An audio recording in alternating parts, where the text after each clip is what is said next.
that inflammatory response has to be efficient to wipe out. Then the healing response has to come in and be efficient. You know, there's what's called a regulatory system. The regulatory system is key to all of it.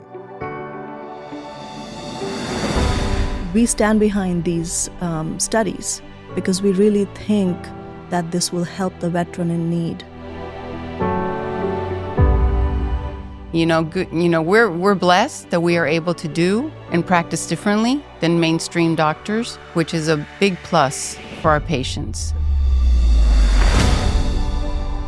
Unfortunately, many of our colleagues don't pay too much attention, if any at all. And with all due respect to our colleagues psychiatrists, they might say, oh, it's all in your mind, go talk to a psychiatrist, which is not true at all. Of course, we need a psychiatrist, but not necessarily for this.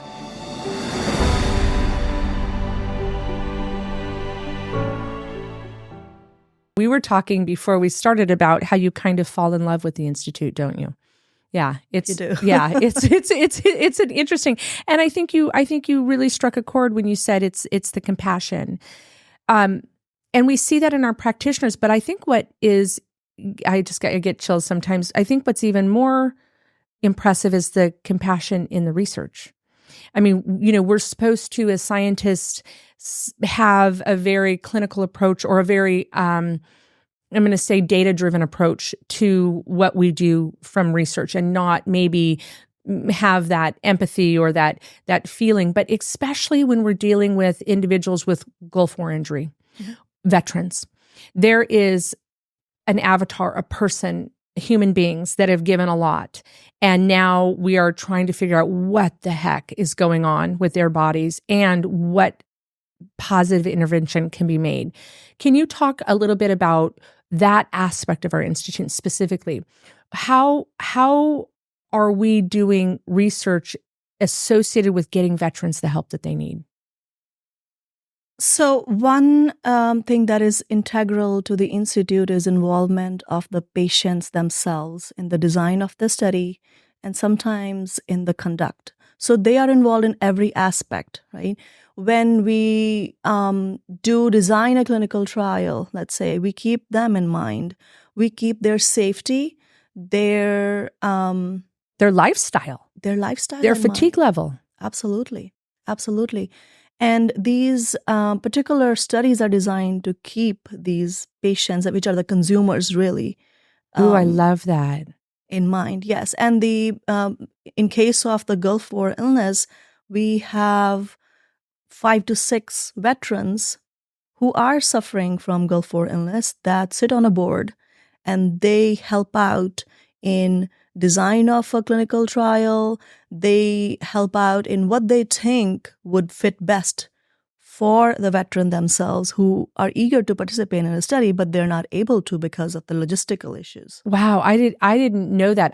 Two things that you just said. One is that the patient is the consumer. And I think so often we forget about that, and we walk in and we kind of turn over our health in a clinical setting, right? Maybe in the emergency room at the hospital, that might be a fit time to do that, but that the patient is the consumer, and receiving care in a way that fulfills the need is critical. But I never really thought about the patient being the consumer in research. I always thought about the disease or the problem that we were addressing as being the focal point. But I think you nailed what sets us apart in research is we do have, and I've gotten the opportunity to interview a few and definitely meet a few of the veterans that are on our board. We have human beings that are having these actual experiences that want to find solutions. They're hyper motivated because they not only have the empathy, they have the reality of it all. That's amazing. In research, if I were to say, what are the 3 things that we need to have successful translational research? One would be funds. Okay, great. Nothing, it takes money. No organization runs without funds. And a lot of times we're paying for these patients to come and stay. Yes. We're paying for them to have meals when they're there. We're paying for their bloods and labs and their clinical visits.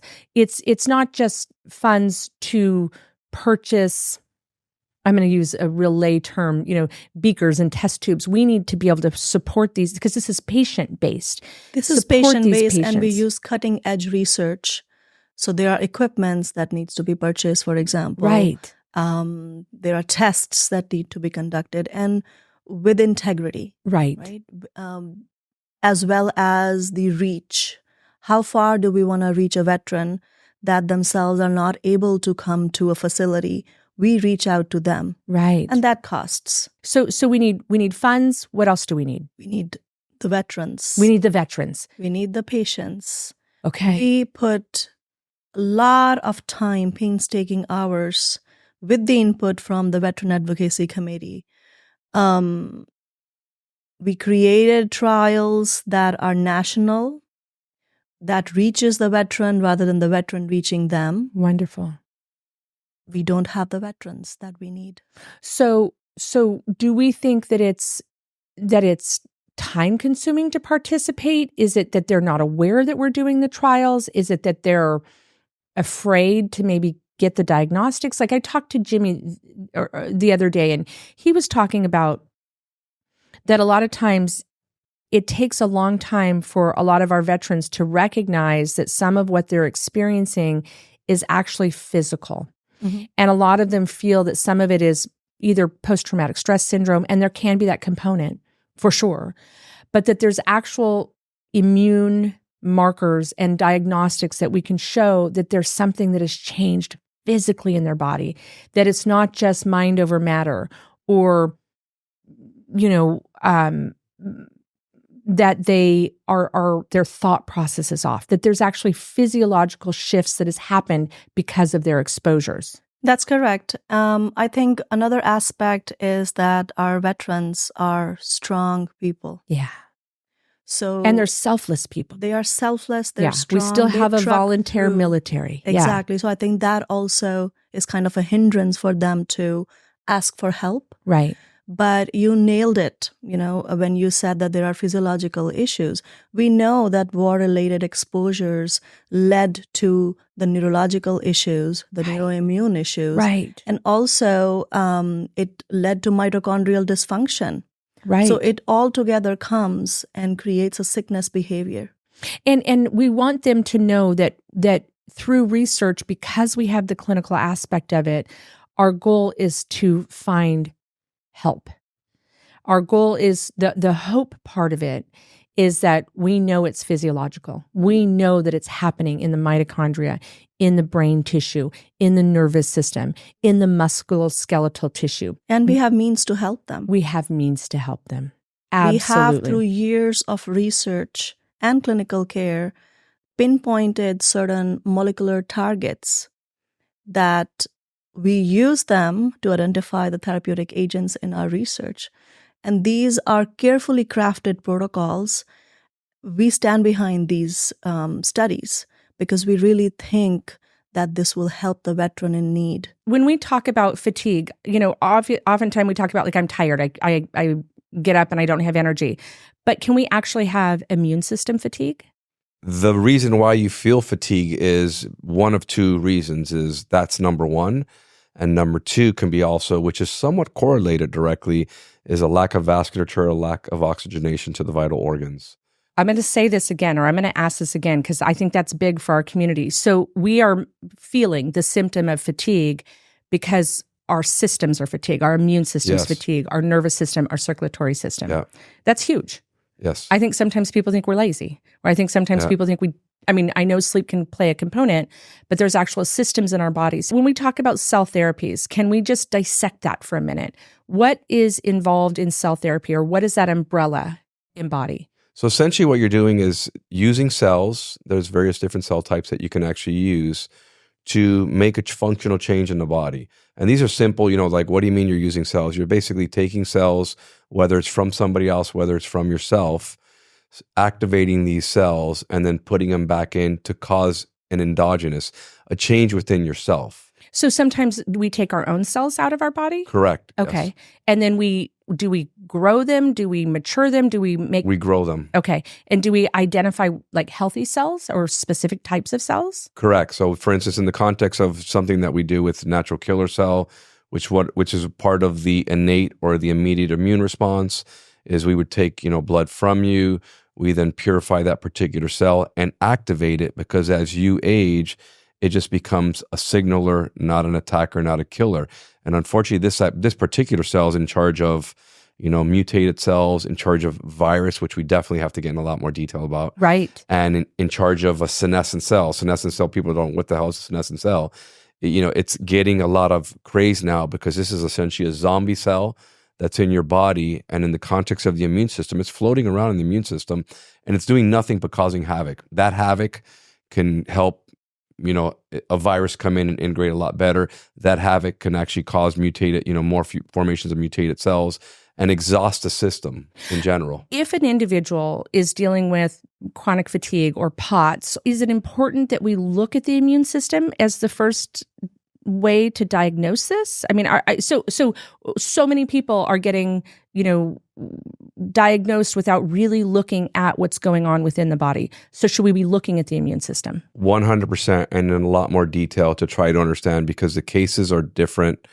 For instance, we'll talk about individuals with long COVID, which both of them are somewhat mimicked, right? And with chronic fatigue syndrome.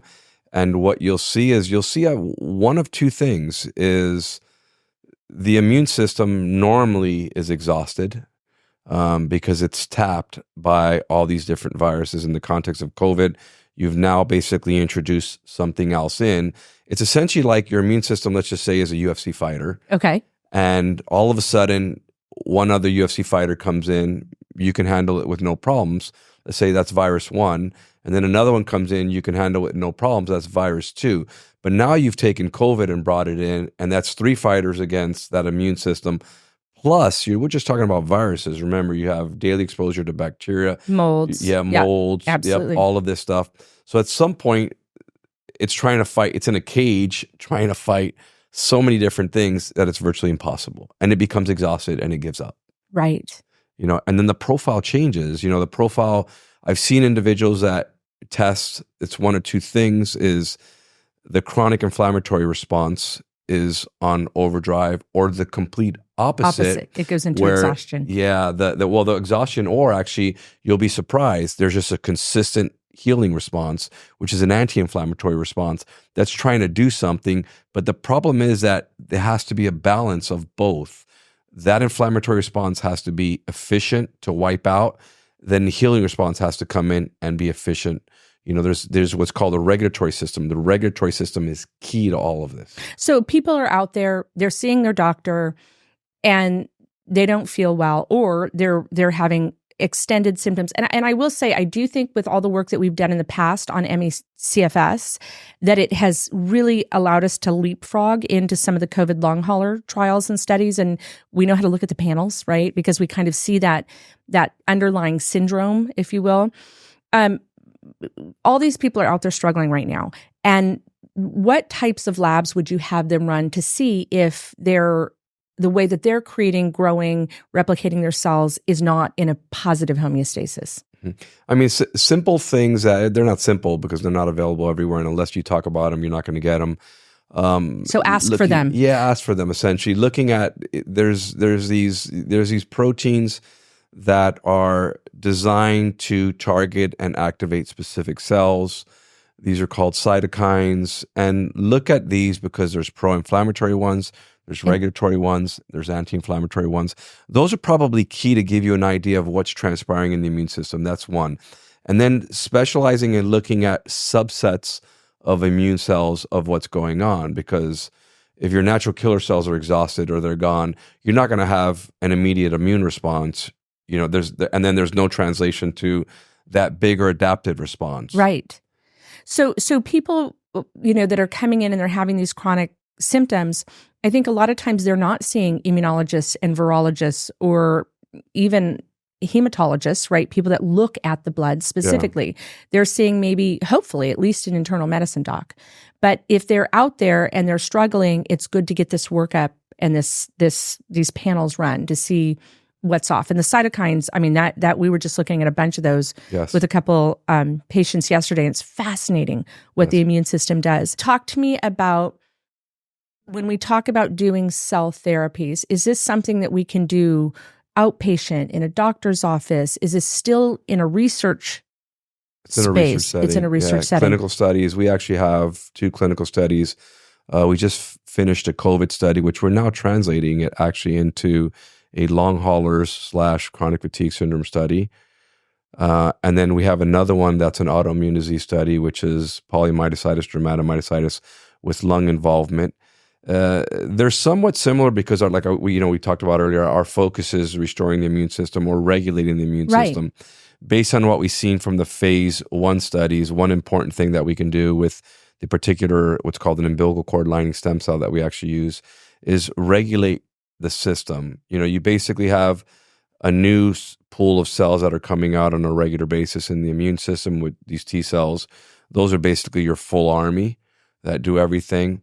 And in some instances, they remain naive and they don't know what to do. One of the most important aspects of what we do is when we put these cells in, they can regulate, that naive T cell response by basically taking them and changing them to a regulatory T cell. So now that regulatory T cell can actually do one important thing. Tell the T cell, the whole entire repertoire of T cells you have in your system, I need a better pro-inflammatory response, or I need a better anti-inflammatory healing response. I need to regulate the system. Dr. Klimas, we find it in a lot of patients that are dealing with, whether it's chronic inflammatory disorders, neuroimmune disorders, immune dysfunction. Which came first, the chicken or the egg? Are they having immune dysfunction because they're being poisoned or they have toxic exposure? Or because they have immune dysfunction, are they less able to handle the toxic exposure that's out there? Or is it both? It can go both directions there. So there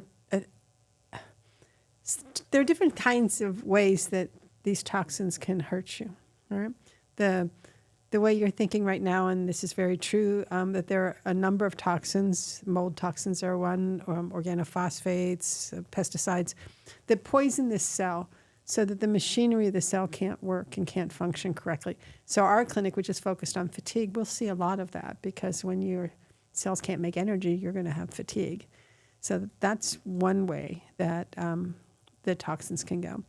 But there's also this little vicious cycle where inflammation can follow a toxic hit. And that's particularly true in the brain.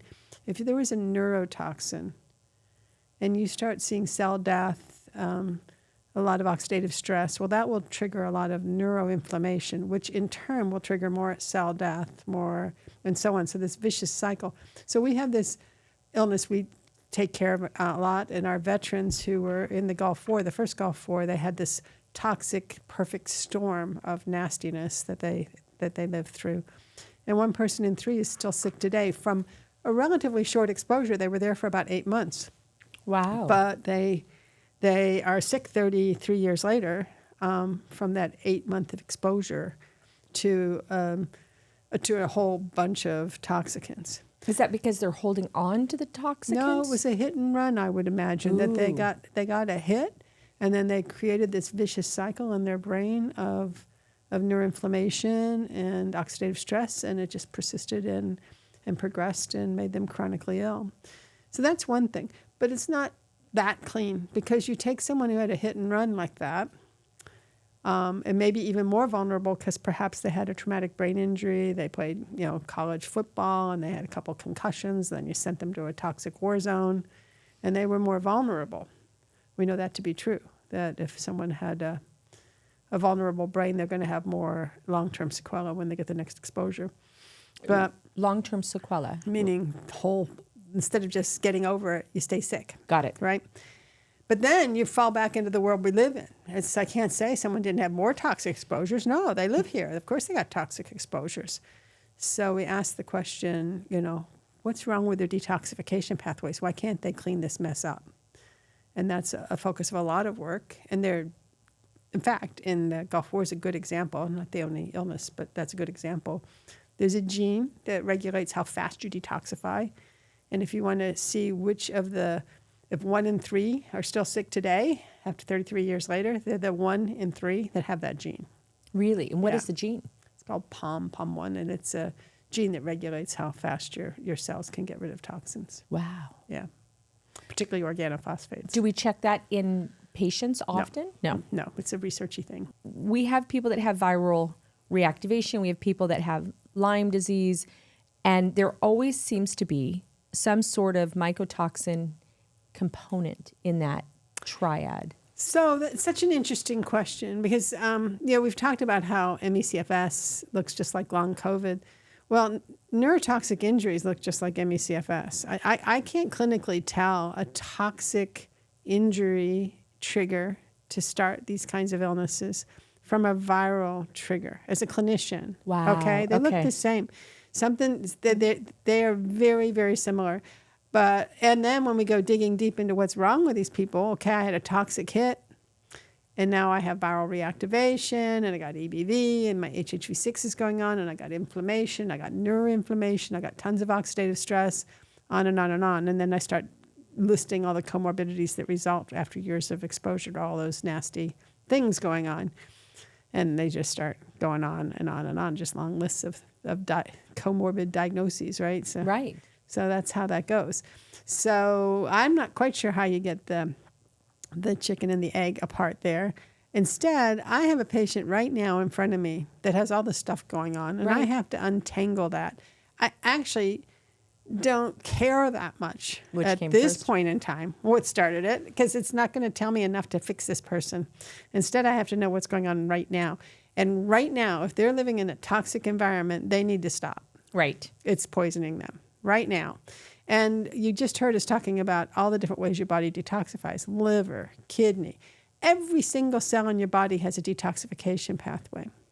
Here's one that we don't talk about. We were just today, I was chatting with Dr. Locatelli about this, which is lymphatics. So lymphatics, there's a system in your body. You have blood in your arteries and you have blood in your veins, and they're pumping things back and forth to the heart and the body. Right. Well, aligned with that, right next to it, is a lymphatic channel where white blood cells and the fluid that the white blood cells circulate in is also going around the body. It wasn't until just about 15 years ago that it was recognized that the brain has lymphatic flow. And they call it glymphatics. And is it unique to the brain? It's unique to the brain. About 7 years ago? Yeah. Was it 7? I don't know. It's just Somewhere. not too long ago. And what they found more recently is that when it flows during deep sleep. Okay. And what it's doing is pulling the toxic proteins that are coming out of breaking down cells in the brain out of the brain. A brain is this closed container that you can't just start building up toxins in. It would kill the whole thing.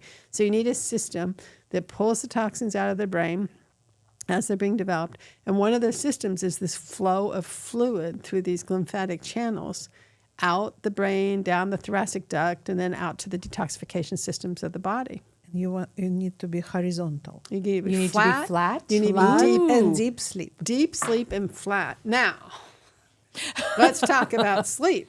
Right. You didn't think when we were talking about toxins today that we would talk about sleep. But it turns out if you want your brain to be detoxified, you need sleep, and you need to be flat. You can't be up in your chair. You can't have 5 pillows. And you need to sleep deeply. And it's not an easy thing. A whole nother podcast just about sleep. You already had one. But it's good. And for your brain to lymphatic system to work, you need to be flat and deep sleep. And also you need to be in the middle of the night at 3 o'clock in the morning. You need to be in deep sleep for your liver to start detoxifying. And liver to detoxify, there is a phases of detoxification, and there is multiple nutrition request by the liver. Yes. Liver needs vitamins and minerals to do detoxification. So nutrition and sleep, this is where I said that integrative medicine come handy, because it's actually physiology required all these steps to complete to detox. And I love what you said, and I always say, first, like you said, we have to remove the person from the toxic environment. Mm-hmm. That's maybe step 1. Yes. But a quick step 2 is we have to then remove the toxins from the person. And that's not so easy. No. And to do that in part, you need to repair the detoxification pathways in the body. Right. Then in like the hit and run, then you have to heal the damage that the insults exactly caused. Yeah. And so I always, we try to look at it from, if we can identify removing the person. But I always say 1 and 2 are so close, because you can remove the person from the environment, but if they're storing toxins, if they're not sleeping well, flat, 3 o'clock, this is my shift work people. I mean, my shift work people that are up at nurses that are up at 3 o'clock in the morning, I'm just cry for their liver, because It's sometimes even easier. I always kind of talk with patient about their gastrointestinal function, and if patient complain about constipation, Yes. I know that they probably have a bigger problem with detoxification. And 95% of American population do not eat enough fiber. right? And if we don't eat fiber, there is no process to remove the toxins. And you want to talk about a vicious cycle. Most packaged fiber foods have the highest arsenic level in the United States. That's wow. So I know, isn't that crazy? So a fiber-based, I wouldn't buy a fiber, I'm not going to name a name, but I wouldn't go out and buy a non-organic fiber product, right? To help with that, organic fruits and vegetables. Right. And if you are eating a lot of organic fruits and vegetables, double down, because you're not eating enough. But women are beating in from a gender perspective for heart disease, for stroke. And they're talking a lot about that being inflammatory based. Is inflammation more than just breaking a bone and healing? Yes, Haylene, I think inflammation is so important because, like you mentioned, it's not just, having a pain in your foot or, you strike something and you get hurt. Inflammation goes far beyond that. We have inflammation. We have changes that occur in the brain where we have like the cognitive fog. You can't think very well. You can't focus. We have inflammation in the heart, which, yes, us women, as we get older, we have to be careful. That's the number one leading cause of death in women is heart disease. Isn't that crazy? So and then there's a lot of cardiac inflammation. There's inflammation in the gut, which we know affects a lot of the whole gastric biome. There's inflammation all over the body. So does the problem come in? We're supposed to have inflammation, right? Right. Like it's part of our adaptive immune response. It's triggered to heal us. Yes. When we have a toxic exposure, a viral exposure, insult or injury, right? Like we don't want to be a non-inflammatory being. We want to have that response, correct? Yes, it's a normal response. But when it becomes chronic is when these things get affected. So we're supposed to have an inflammatory response to an insult or injury or virus or bacteria or whatever it is. We call it in our community like a hormetic event, something that we're supposed to adapt to, a change, right? And then is our body supposed to self-soothe, like supposed to re-regulate at some point? It's supposed to, but the majority of cases it really doesn't. Because we live in such a fight or flight environment, and our bodies are so induced to so many different toxins out there. Just, your cell phone emits EMF that causes inflammation. There's so many things, the pollutants in the air, mold exposure, so many things that are out there that hinder your body to do what it needs to do. I think it's interesting that you brought up environmental medicine pretty darn fast. You brought up 2 things so far, and I'll get to the other one, which is, I know, impacting everybody. But so is environmental medicine. I think sometimes think we're living in a little bubble or something. We forget that we engage with our environment. And so we call it, at the Institute, environmental medicine, right? Looking at what type of approaches can we help heal the body when it has had an insult from the outside environment, right? Right. And I think that's why it's important. And we do take, when we first see a patient, part of our history, which takes a while, is doing a very thorough environmental history. What they were exposed to as children, what they were exposed to as adults, what kind of diet do they eat, where they source their water from, if their house, how old their house is, what kind of walls they have, if they have carpet, if they have pets. There's so many things that cause so much, where they work, how old is the building. It's so normal for us at the Institute to have this kind of a conversation. I know that there's tons of listeners that are going, well, my doctor's never asked me that, asked me that or talked to me about that. I've been 30 years now practicing in the nutrition space. I'm so indoctrinated. My kids are so indoctrinated. My daughter just landed in the hospital. And it was so interesting to me to watch this 22-year-old articulate kind of her health history and what had happened. And she said, well, I was in the back of the truck and I was pulling out this moldy hay that it had rained and snowed in Colorado. We were now in Arizona. And as I was smelling it, I felt like my throat was, and the doctor like literally cut her off and was like, yeah, well, this is a viral infection. Mm-hmm. And my daughter's going, yeah, but I want to, I'm young, I'm healthy, I'm fit. Why wouldn't I just kick in a virus? So I'm trying to tell you about my environment and all the potential immunosuppressors that I was under tremendous stress. I had just driven, my daughter's like literally, and I'm sitting there listening because she's over 18 now, so I have to let her talk to the docs, right? And she's saying, and I also just drove 17 hours straight, and I was super stressed because the person that was supposed to be there to receive the dogs wasn't there. And the doctor's going, yeah, we're going to do a viral culture. And I was just like, really? Like, I was disheartened. And I consider one of the top hospitals in the world with, great compassionate docs, and nobody cared what her environmental exposure was. Unfortunately, that part is always fast forward. You always move on to whatever's happening right then. I think just physicians don't have the time to allocate to all those, to that such a detailed history and to sit there and listen. Unfortunately, that's the way the system is now.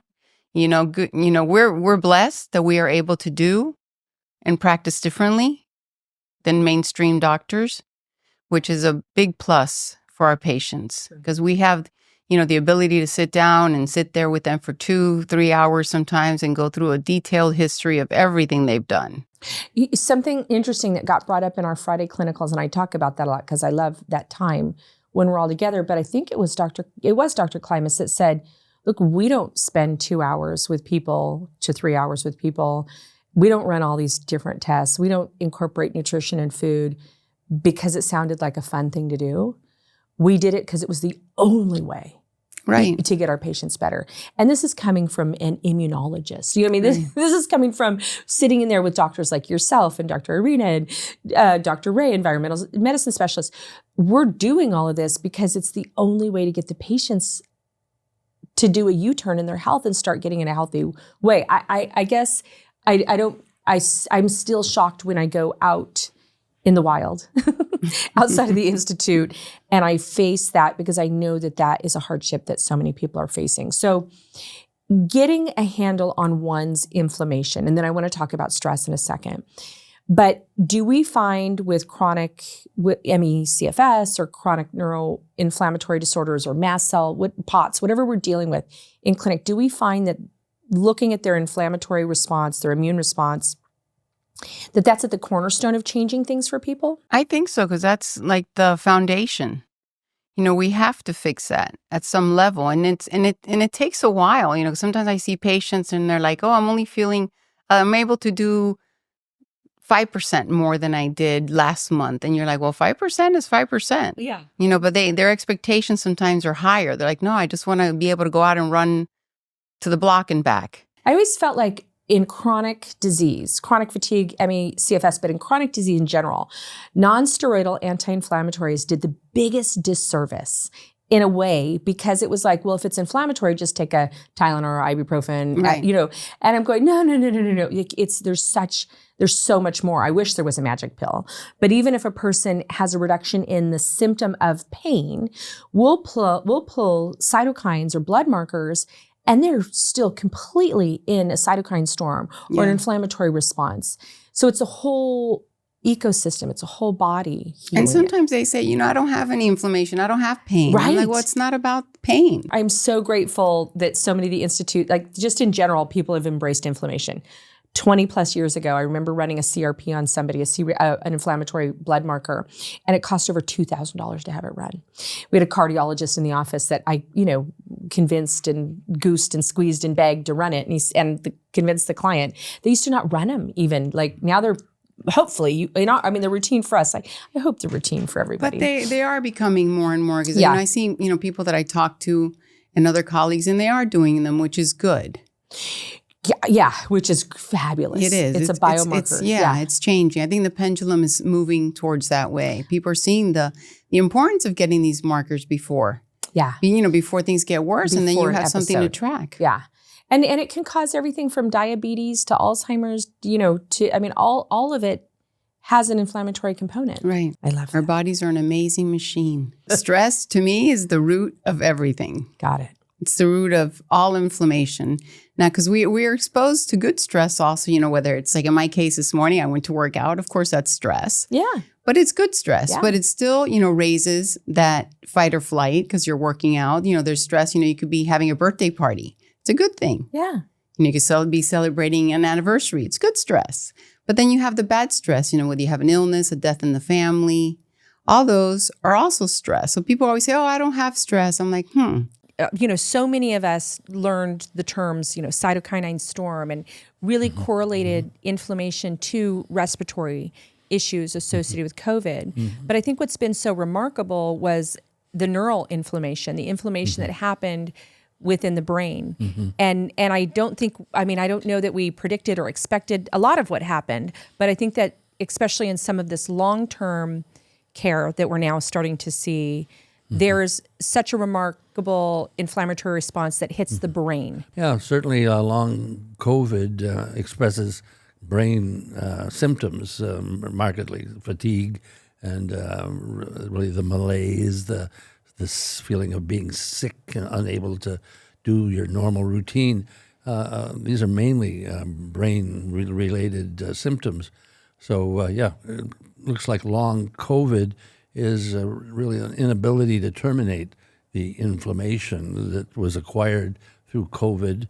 And some people are less able to terminate their inflammation than others. And this makes them vulnerable to long COVID. Our immune response to infection or environmental toxins or nutrient deficiencies is designed to be there, but then sometimes the body doesn't either regulate properly or turn it off. Precisely. And even if we look back on COVID, and we can have our own images, but early on it was clear that the elderly were a particularly vulnerable population, and being partly elderly myself, I paid close attention to that. But then as time went on, other vulnerabilities came along, cardiovascular disease, for example, people that had type 2 diabetes were in this vulnerable category, if you will. And a lot of what ties them together is what's called oxidative stress, or too little antioxidant versus the demand for antioxidant. So I appreciated that this was a factor, and that really encouraged me to look more about how oxidative stress fits into inflammation. When we talk about inflammation, somebody said the other day in one of our clinicals that, why can't we just take an anti-inflammatory or even steroids, right, for an individual that has long COVID? And is it because the brain's affected and a lot of these meds don't cross the blood-brain barrier? Or why are we not able to easily reset? Are we starting to see the why in research yet? Well, it's always best to get at the fundamental cause of something rather than treating it superficially, right. Treating the symptoms. You mentioned things like steroids. Why don't we use steroids? They work, they inhibit inflammation. You feel great for the first 24, 36 hours afterwards. But what caused the cytokines to be formed in the first place is more fundamental. And that's where understanding the mechanisms of inflammation and what is it that causes cytokines to be produced in excess, especially in some people, is really a more fundamental approach. So you can do some short-term things, and they're very important for getting people through crises and things like that. But for the long term, for the chronic illnesses that we mentioned earlier, for example, it's important to be able to address the underlying cause. Right. You mentioned oxidative stress. Can you distill down what that means in the human body? Great question, of course. And if we only had another hour or two, we can start by appreciating that oxidation is where we get our energy from. Okay. If we breathe oxygen second to second, and of course, if we stopped breathing oxygen, we'd be dead shortly. But the oxidation process that we use to derive energy from oxidation gives rise to byproducts. It's not 100% efficient. When we take oxygen, we convert it to water in our cells, and we get energy from that. Actually, it's the energy molecule ATP, to be a little more scientific. So it's like a pathway. It's every cell in the body, every living cell needs a source of energy to maintain itself and carry out its functions. And so that energy in large part comes from the energy molecule known as ATP, and that molecule is maintained by oxygen, by our ability to breathe in fresh oxygen and to convert that oxygen to water. And as that occurs, some of those oxygen molecules, maybe 1 or 2%, end up leaking out of the system. And when they leak out, they form things like peroxide, like hydrogen peroxide that we're all familiar with. And those molecules, those reactive oxygen species, as they're called, they can damage your cells, and you don't want them to accumulate. You need to neutralize them. That includes free radicals, and to neutralize them, you need antioxidants, and you need to maintain enough antioxidant to meet your needs. Can you give me a couple examples of antioxidants? Well, the ones in the body that are most important are derived from sulfur. And the one that in all cells of the body is quantitatively the most important is the sulfur antioxidant known as glutathione. Ooh, I love glutathione. GSH for short. And you have to have enough of that in order to meet your needs.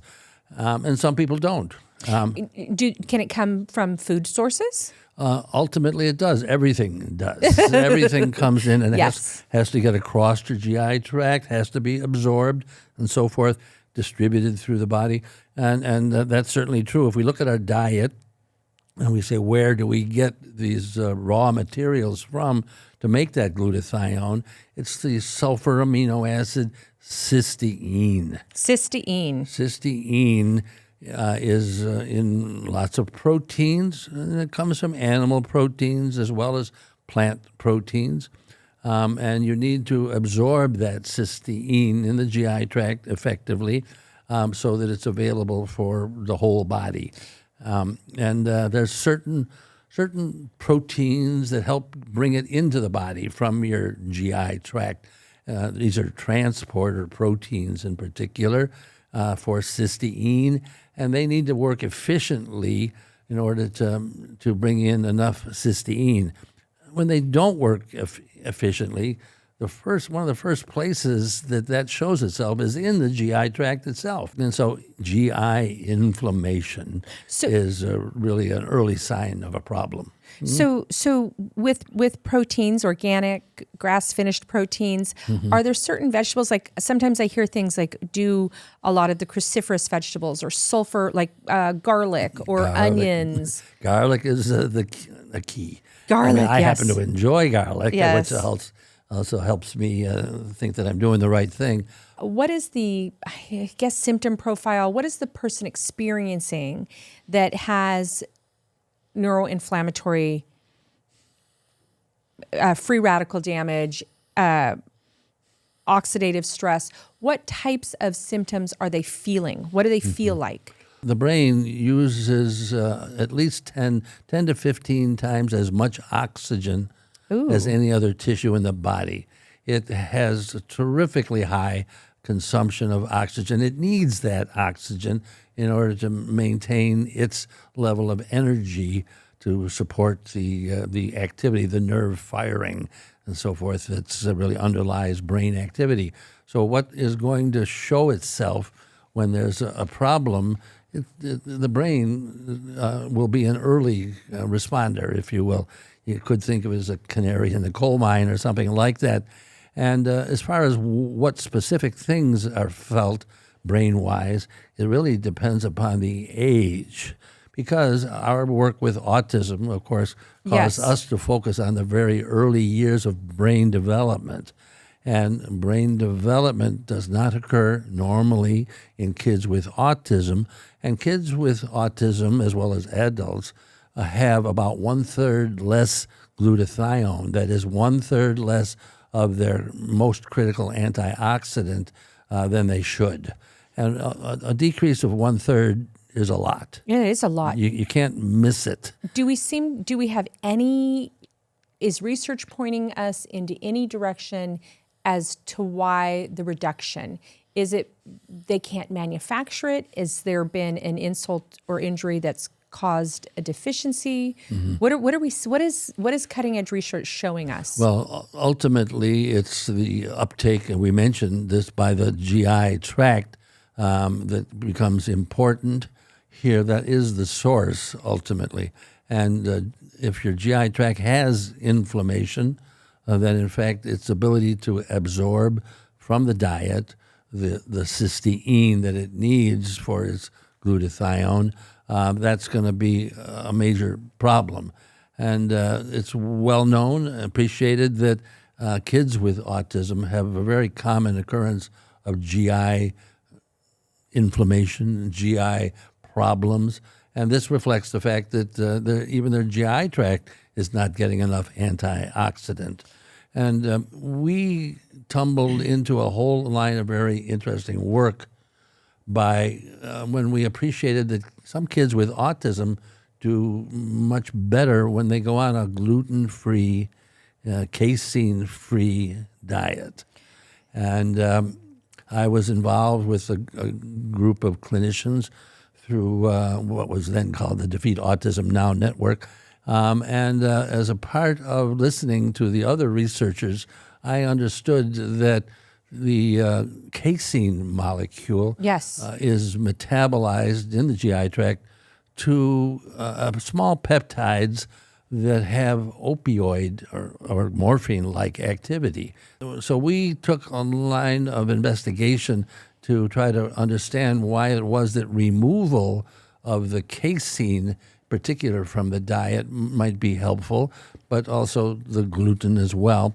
And when we looked at those peptides that are produced from both casein and from gluten, we found that those peptides inhibit the absorption of cysteine from the GI tract. That's amazing. In fact, they're gatekeepers, or they limit your uptake.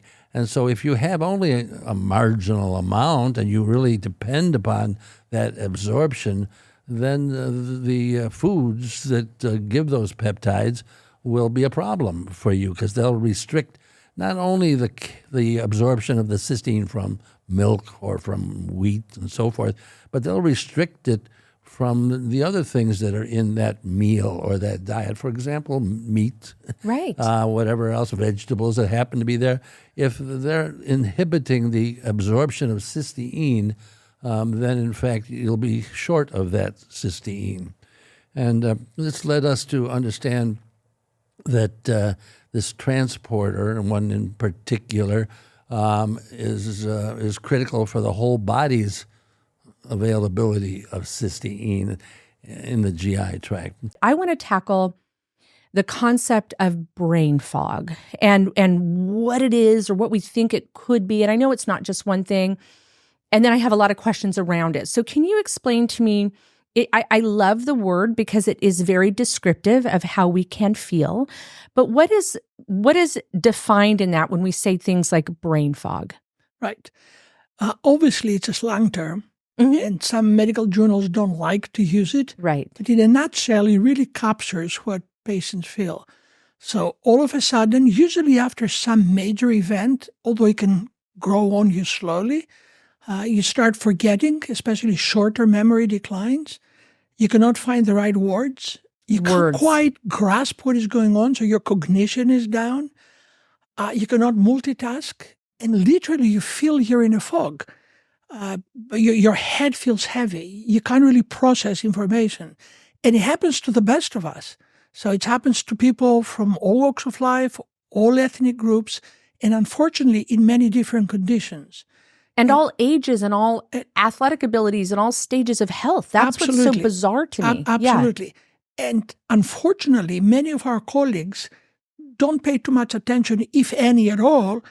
And with all due respect to our colleagues psychiatrists, they might say, oh, it's all in your mind, go talk to a psychiatrist, which is not true at all. Of course, we need a psychiatrist, but not necessarily for this. So it's an actual physiological manifestation of something being out of balance or wrong. It's not just in our mind, right? No, absolutely not. Absolutely not. But before we get to that, we should probably mention that this happens in association with certain medical conditions, and those should be actually up there on the forefront. Okay. So, for instance, obviously in myalgic encephalomyelitis, chronic fatigue syndrome, we find it in traumatic brain injury. Okay. We find it in mononucleosis, in many other post-viral illnesses. We find it in minimal cognitive problems such as pre-Alzheimer's, but we also find it in conditions like mast cell activation syndrome.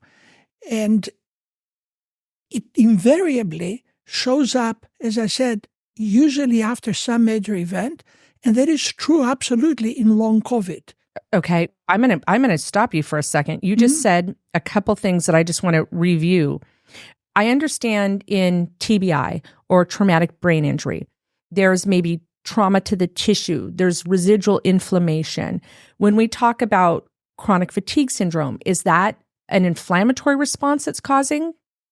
Yeah, I definitely believe that there is localized inflammation that might occur due to different reasons and potentially affecting different parts of the brain. Ooh. But at the end of the day, regardless of what part of the brain we're talking about, we have neuronal connectivity. So the neurons, the nerve cells have to connect with each other. So when we say inflammation, unfortunately, we use a very, very broad term, which doesn't necessarily apply to every condition. So for instance, you can have inflammation in your lungs, you get asthma. You've got inflammation on your skin, you got psoriasis. You got inflammation in your brain, you get multiple sclerosis. We're not talking about this kind of inflammation. Okay. So we have to be much more precise about what might be going on. So is it a hormonal difference or is it a physiological? Is there like swelling or is there signaling differences? we should think of those parts of the brain that would be intimately involved with the process we're talking about. So that would be, for instance, and I know it's jargon, but it's thalamus, hypothalamus, amygdala, and hippocampus. And they all talk to each other, and they're all found in the middle of our brain, just about 2 inches behind kind of the beginning of our nose, if you kind of go straight down. You know what's so important about what you just said is those are actual things in our body that we can define. And I think that anchors for the patient that it's real. Absolutely real. Yeah, it's not this thing floating around. Yes. And I know we use the term fog, and it is a slang word, but it is so descriptive to the wet blanket feeling that can happen. But by you identifying the parts of the brain that are actually impacted, that anchors it in reality for us. Absolutely. Wow. We know hippocampus is mandatory for memory. So there's no question that would be involved. We know hypothalamus regulates what we call homeostasis, like all the functions of the body, whether we're going to sleep, we're going to be upset, etc. And stress, psychological and physiological stress is a major factor.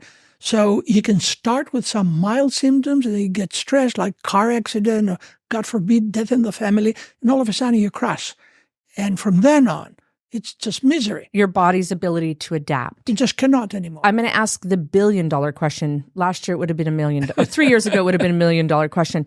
You mentioned individuals that get mononucleosis, that have residual Epstein-Barr virus, but we're seeing it so much now in people with COVID long haulers. Mm-hmm. What does having a viral infection have to do with the brain? Right.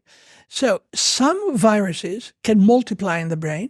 Some can hibernate in the brain, like the herpes virus, for instance. Okay. That's why we get cold sores when we get upset. Right. That's herpes 1, which is similar to Epstein-Barr in the same kind of overall family. Okay. But then there are viruses that do not multiply, but get molecules that are shed from the virion into the brain. And that's exactly what I think happens in long COVID. Particles? Particles. So I just have to think of it in slang a little bit. Right. So there's certain viruses that grow or multiply, colonize the brain. Correct. There's ones that hibernate, so stay dormant in the brain.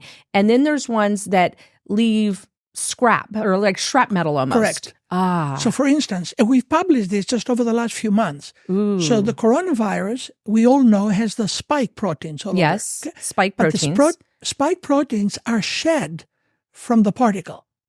And they're shed, that means they can go to other places where the virus might not necessarily go. So many colleagues have shown over the last year that the spike protein can enter the brain and can stay in the brain for up to 2 years. So it crosses the blood-brain barrier? That, as well as it goes from the nose through the olfactory nerve that connects the brain directly into the brain. Oh my gosh! And we know it's there because that's where we were swabbing our noses when we were going through the drive-thrus. We just didn't think that, as you call it, leftover pieces will actually stay in the brain. Yeah. So what we did is the brain does not have white blood cells for defense. In fact, the white blood cells should never get into the brain, because if they get into the brain past the blood-brain barrier, they recognize the brain as foreign and they destroy it. That's how we get multiple sclerosis. Wow. So the brain has no white blood cells? Absolutely not. So when we have infection, it doesn't have the capacity, that first line of defense. It has, though, another set of cells that are called microglia. Microglia. Ooh. So think of microglia as being like spiders that create a spider web. Yes. And the neurons crawl on the scaffolding of the spider web and they make their connections. If, however, the microglia see danger, they stop making the web, they multiply, and they try to attack the danger. And in the process of attacking, early on, they might be doing something useful, then it starts becoming auto-inflammatory, starts destroying its own tissue. Wow. So what we did is we culture human microglia in the laboratory, we stimulate them with synthetically made recombinant spike protein, and what do you know? They started the microglia putting out all kind of destructive pro-inflammatory molecules. So that's what we think is happening in those critical parts of the brain.